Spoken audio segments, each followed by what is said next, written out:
எங்களுடைய அரசுக்கு ஒரு வருஷம் பூர்த்தியாகிற நிலையில் நாங்கள் மிகுந்த திருப்தியோடு திரும்பி பார்க்கக்கூடிய ஒரு புதிய யுகத்தை உருவாக்கி இருக்கிறோம் என்று மிக சந்தோஷத்தோடு நாங்கள் சொல்லிக் கொள்ளலாம்.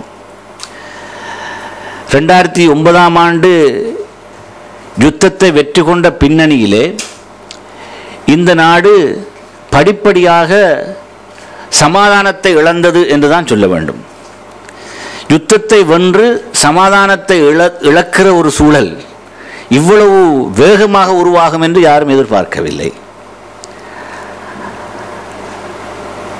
2010, 11, 12, 13 என்று ஒவ்வொரு வருஷத்திலும் ஒரு நாளைக்கு ஒரு தடவையாவது எங்காவது ஒரு இடத்தில் மத ரீதியான தாக்குதல்களும் அசம்பாவிதங்களும் இடம்பெறுகிற மிக மோசமான ஒரு சூழலை உருவாக்கிய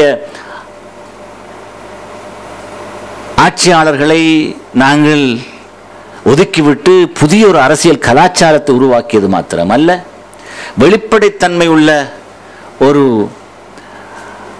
அரசியல் கலாச்சாரத்தை அறிமுகப்படுத்தி இருக்கிறோம். இந்த வெளிப்படைத்தன்மை உள்ள அரசியல் கலாச்சாரத்தின் மூலம் இந்த நாட்டில் இடம்பெற்ற மத ரீதியான அசம்பாவிதங்கள் முடிவுக்கு கொண்டு வரப்பட்டது மாத்திரமல்ல, சர்வதேசத்துக்கு முன்னாலே ஒவ்வொரு வருஷமும் போய் குற்றவாளி கூண்டிலே நிற்கிறவர்கள் மாதிரி அவமானப்படுத்தப்பட்ட ஒரு தேசியமாக இருந்த நாங்கள் இப்பொழுது தைரியமாக அதே சர்வதேச சமூகத்துக்கு முன்னால் நிலைத்து நிற்கிற ஜனநாயக பாரம்பரியங்களுடனான இனங்களுக்கிடையிலே சமத்துவம், சகோதரத்துவம்,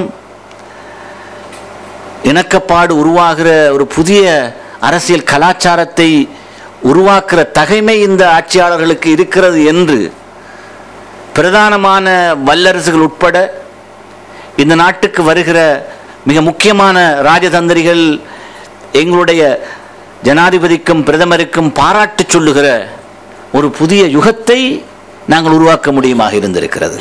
இதையிட்டு நாங்கள் எல்லோரும் பெருமை கொள்ள வேண்டும். இன்னும் 2 வருஷத்துக்கு ஜெனீவாவுக்கு முன்னாலே போய் நின்று கைகட்டி நிற்க வேண்டிய அவசியம் இல்லை. இந்த நாட்டிலே ஒரு இணக்க தீர்வை கொண்டு வருவதற்கான புதிய முயற்சிகளை சர்வதேச அங்கீகாரத்தோடு நாங்கள் அமுல்படுத்துவதற்கு தயாராகி வருகிறோம். அதே நேரம் வெளிப்படைத்தன்மையை வெளிக்கொணர்கிற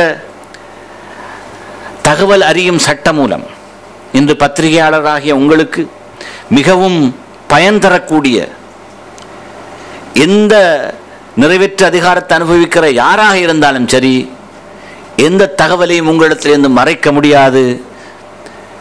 அதன் மூலம் ஊழல் கலாச்சாரம் முழுமையாக கலைந்தெறியப்படக்கூடிய ஒரு புதிய யுகத்தை நாங்கள் அடுத்து வருகிற ஓரிரு மாதங்களுக்குள்ளால் பாராளுமன்றத்தினூடாக அமுல்படுத்த இருக்கிற இந்த தகவல் அறியும் சட்ட மூலமாக உருவாக்க இருக்கிறோம். புதிய யாப்பு ஒன்றை அறிமுகப்படுத்த இருக்கிறோம். புதிய தேர்தல் முறையொன்று எல்லோரும் ஏற்றுக்கொள்ளக்கூடிய, எல்லா சமூகங்களும் தங்களுடைய சரியான பிரதிநிதித்துவத்தை பாராளுமன்றத்திலும் ஏனைய தெரிவு செய்யப்பட்ட சபைகளிலும் அனுபவிக்கக்கூடிய அடிப்படையில் உருவாக்குவதற்கான முயற்சிகள் நடந்து கொண்டிருக்கிற இந்த சந்தர்ப்பத்தில் இதை குலைப்பதற்காக ஒரு சில சதி முயற்சிகள் திரைமறைவிலே நடந்து கொண்டிருப்பதை கண்டும் நாங்கள் அதற்கு சளைக்காமல் இவற்றுக்கு தைரியமாக முகம் கொடுப்பதற்கு, மக்களுக்கு முன்னாலே நாங்கள் கொடுத்த வாக்குறுதிகளை நிறைவேற்றிவிட்டு ஒரு வருஷ பூர்த்தியோடு புதிய உற்சாகத்தோடு இந்த சதி முயற்சிகளை முறியடிப்பதற்கு நாங்கள் அனைத்து கட்சிகளும் இணைந்த இந்த தேசிய அரசாங்கம் முழுமூச்சுடன் செயல்படும் என்பதை நாங்கள் பெருமிதத்தோடு சொல்லிக்கொள்ள வேண்டும். நன்றி.